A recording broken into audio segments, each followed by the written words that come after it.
போலாமா? NEET PG முடிஞ்சிடுச்சு. அடுத்து ஐஎன்எஸ்எட் நவம்பர். அந்த எக்ஸாமுக்கு எப்படி அப்ரோச் பண்ணுறது அப்படின்றதுக்காக தான் இந்த வீடியோ. ஃபஸ்ட்டு யாரெல்லாம் இந்த எக்ஸாம் எழுதலாம்? ஃபஸ்ட்டு நான் இப்போ தான் இன்டர்ன்ஷிப் முடிச்சிருக்கேன், இப்போ தான் கோச்சிங் சென்டர் ஜாயின் பண்ணியிருக்கேன் அப்படின்றவங்க நீங்கள் கண்டிப்பாக எக்ஸாம் எழுதணும். ரெண்டாவது, நான் இந்த நீட் பிஜி நான் சரியாக பண்ணல, நான் ரீகால் பார்த்தேன், நிறைய சில்லி மிஸ்டேக்ஸ்லாம் பண்ணிட்டேன், என்னால் நல்ல ரேங்க் வராது அப்படின்றவங்க கண்டிப்பாக இந்த ஐஎன்எஸ்எட் எழுதணும். மூணாவது, ஒரு சிலர் ஃபேமிலி சுச்சுவேஷன்ஸ்னாலையும் கமிட்மெண்ட்ஸ்னாலையும் ரொம்ப நாளாக எக்ஸாம் எழுதாமல் இருப்பீங்க. ஸோ எக்ஸாம் பேட்டர்ன் எப்படி இருக்குது அப்படின்னு தெரிஞ்சுக்கிறதுக்காக நீங்கள் இந்த எக்ஸாம் கொடுக்கணும். அப்புறம் ஏன் நான் ஐஎன்ஐ எழுதணும்?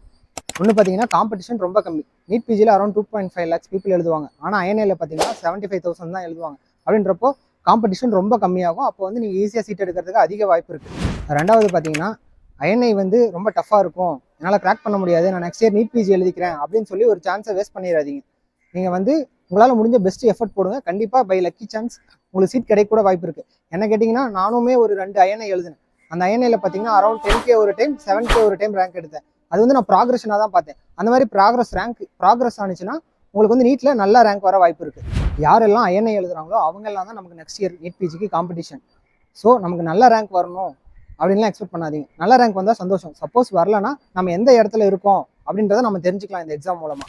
அடுத்து என்ன படிக்கணும்? நீட் பிஜிக்கும் ஐஎன்ஐக்கும் ரொம்ப பெரிய வித்தியாசம் கிடையாது. கண்டென்ட் எல்லாமே ஒன்று தான். பட் ஐஎன்ஐயில் பார்த்தீங்கன்னா கொஷினோட லெவல் மட்டும் கொஞ்சம் டிஃபிகல்ட்டாக இருக்கும். பட் எல்லாமே அந்த கொஷின்ஸ் எல்லாமே வந்து பார்த்தீங்கன்னா ப்ரீவியஸ் இயர் டாபிக்ஸ்லேருந்து தான் வந்திருக்கும். ஸோ நீங்கள் என்ன பண்ணணும்னா லாஸ்ட் 5 இயர்ஸோட பிவைக்யூஸை ஃபுல்லாக பார்க்கணும். அதில் இன் அண்ட் அவுட் அந்த டாபிக்ஸ் எல்லாமே ரிப்பீட் ஆன டாபிக்ஸை இன் அண்ட் அவுட் படிக்கணும். அப்புறம் முக்கியமான விஷயம் டைம் மேனேஜ்மெண்ட். நீட்டில் பார்த்தீங்கன்னா 200 கொஷினுக்கு 3.5 hours இருக்குது. ஆனால் ஐஎன்ஐயில் பார்த்தீங்கன்னா 200 கொஷினுக்கு 3 hours தான். நான்லாம் ஃபஸ்ட்டு ஐஎன்ஐ எழுதினப்போ 200 கொஷின்ஸ் என்னால் படிக்கவே முடியல. 180 கொஷின்ஸ்லேயே டைம் முடிஞ்சிருச்சு. ஸோ டைம் மேனேஜ்மெண்ட் ரொம்ப முக்கியம். ரொம்ப லென்த்தி கொஷின்ஸாக இருக்கும், அதனால் டைம் ரொம்ப மேனேஜ் பண்ணி கரெக்டாக எழுதுங்க.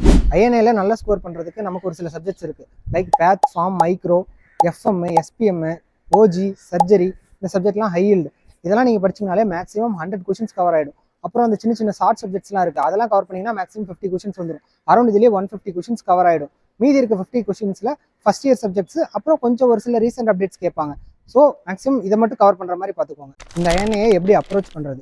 இதில் பார்த்தீங்கன்னா அதுக்கு நமக்கு முக்கியமாக பக்காவான ஒரு பிளான் வேணும். இதில் என்னென்னு பார்த்தீங்கன்னா 2 டைப்ஸ் ஆஃப் ஸ்டூடெண்ட்ஸ் இருக்காங்க. ஒருத்தர் இப்போ தான் முடிச்சுட்டு ஃப்ரெஷராக போய் கோச்சிங் சென்டரில் ஜாயின் பண்ணியிருப்பாங்க. இன்னொரு டைப் ஆஃப் ஸ்டூடெண்ட் பார்த்தீங்கன்னா ஆல்ரெடி ரிவைஸ்லாம் பண்ணிட்டு நீட் பிஜி கொடுத்துருப்பாங்க.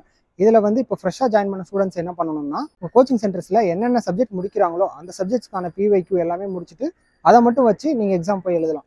செகண்ட் டைப் ஆஃப் ஸ்டூடெண்ட்ஸ் வந்து என்னென்னா ஆல்ரெடி நீட் பிஜி எல்லாம் எழுதினவங்க. அவங்க என்ன பண்ணணும்னா இந்த 3 months 3 ரிவிஷன்ஸ் பண்ணணும். எப்படின்னா இதில் ஃபர்ஸ்ட் ரிவிஷன் வந்து 40 days, second revision 25 days, and third revision வந்து பார்த்தீங்கன்னா 15 days. இன்னொரு லாஸ்ட் 10 days இருக்குது. அதில் வந்து இம்பார்ட்டன்ட் கண்டென்ட்ஸ் வந்து கவர் பண்ணுற மாதிரி பார்த்துக்கோங்க. இதில் 2 பேருக்குமே ஐடியா ஒன்று தான். சென்ட்ரல் இன்ஸ்டியூட்டில் சீட் எடுக்கணும். சீட் எடுத்தால் சந்தோஷம், 1 lakh ட்ரை பண்ணிட்டு ஜாலியாக இருக்கலாம். அப்படி இல்லைன்னா நெக்ஸ்ட் நீட் பிஜிக்கு ப்ரிப்பேர் பண்ணுவோம். இது ஃபைனலாக பால் மேட்ருக்கு வருவோம். நம்ம பால் பிடிஎஃப்லேருந்து அரௌண்ட் 120 to 130 கொஷின்ஸ் வந்துருக்கு. அதை நிறைய பேர் பார்த்துட்டு எனக்கு மெசேஜ் பண்ணியிருந்தாங்க, பிடிஎஃப் ரொம்ப ஹெல்ப்ஃபுல்லாக இருந்தது, இதே மாதிரி ஐஎன்ஐக்கு உங்களுக்கு பிடிஎஃப் வேணும் அப்படின்னு சொல்லி கேட்டிருந்தாங்க. ஸோ உங்களுக்கு பால் 2.0 வேணும்னா கமெண்ட் பண்ணுங்கள். ஐஎன்ஐ பொறுத்த வரைக்கும் நமக்கு பட்டா பாக்கியம் படாட்டி லேகியம். ஸோ உங்கள் ஹார்ட் ஒர்க்கை முழுசாக போட்டு இந்த எக்ஸாமை தைரியமாக எழுதுங்க. ஓகேவா?